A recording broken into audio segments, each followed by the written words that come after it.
হাতে মাখা গরুর মাংস, মুরগির মাংস তো অনেক খেয়েছেন।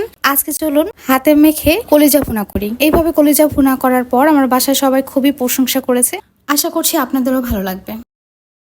এখানে যে গরম মশলা বাটাটা দেখতে পাচ্ছেন, এখানে আমি নর্মাল যে জিরাটা সেটা নিয়েছি 1 চা চামচ পরিমাণ, শাহি জিরা নিয়েছি 1/2 চা চামচ পরিমাণ, তার সাথে আছে 6টা সাদা এলাচ এবং 4 টুকরো দারচিনি দিয়েছি, 1 চা চামচ পরিমাণ জয়ত্রী, আর তার সাথে ব্যবহার করেছি 1/2 চা চামচের একটু কম হবে গোলমরিচ।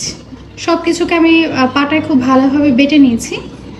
আর এখানে পেঁয়াজ আমি কুচি করে রেখেছিলাম, সেটাকে আমি বেটে নিয়েছি, একদম মিহি করে বাটিনি।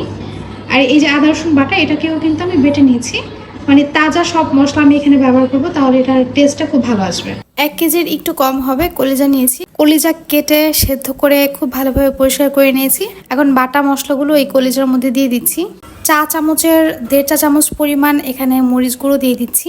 তার সাথে দিয়ে দিচ্ছি 2 চা চামচ পরিমাণ ধনিয়া গুঁড়ো, আর হলুদ গুঁড়ো দিয়ে দিচ্ছি ভরে ভরে 1 চা চামচ পরিমাণ মতো লবণ দিয়ে দিচ্ছি। তেল দিচ্ছি এখানে প্রায় 1/3 কাপ পরিমাণের মতো। গোটা গরম মশলা দিয়ে দিচ্ছি, তেজপাতা, এলাচ, দারচিনি। এই সব কিছু দেওয়ার পর হাত দিয়ে খুব ভালোভাবে মাখিয়ে নিতে হবে। এইভাবে আপনারা বাসায় কলিজাটা রান্না করে দেখবেন, এটার টেস্টটা খুবই ভালো আসে। আরেকটা কথা, সেটা হচ্ছে এইভাবে কলিজা রান্না করার জন্য তাজা কলিজাটা দরকার। অনেক সময় দেখা যায় ফ্রিজে আমরা কলিজাটা অনেকদিন রেখে দেই, সেটাকে কিন্তু এভাবে রান্না করলে ভালো লাগবে না।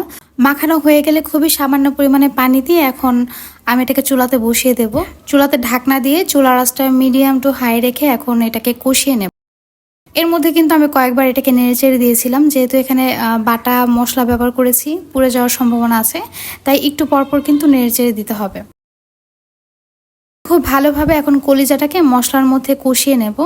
আর কষানোর এক পর্যায়ে যখন দেখবেন তেল উঠে গিয়েছে, ঠিক তখন এখানে গরম পানি দিয়ে কলিজাটা সেদ্ধ করতে দিবেন।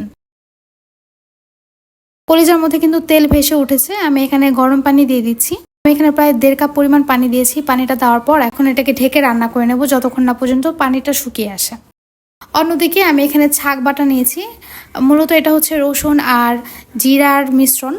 রসুন আর জিরাটাকে তেলের মধ্যে ভেজে এই ছাকটাকে আমি পাটায় বেটে নিয়েছি। এটাকে এখন আমি এই কলিজার মধ্যে দিয়ে দেব। আপনারা যদি ছাক বাটা দিতে না চান, সেক্ষেত্রে জিরা গুঁড়াটাও কিন্তু শেষ পর্যায়ে এভাবে দিয়ে দিতে পারেন। পানিটা শুকিয়ে আসলে ছাক বাটাটা দিয়ে খুব ভালোভাবে মিশিয়ে 5 মিনিট এটাকে জাল করে নেব। আর 5 মিনিট রান্না করে নিলেই কিন্তু আমার কলিজা ভুনা হয়ে যাবে। এর মধ্যে আমি কিছু কাঁচামরিচ দিয়ে দিচ্ছি, এতে করে খুব সুন্দর একটা ঘ্রাণ আসবে। আর ভাত খাওয়ার সময় এই মরিচটাকে ভাতের মধ্যে মেখে নিলে কিন্তু খেতে খুবই ভালো লাগে।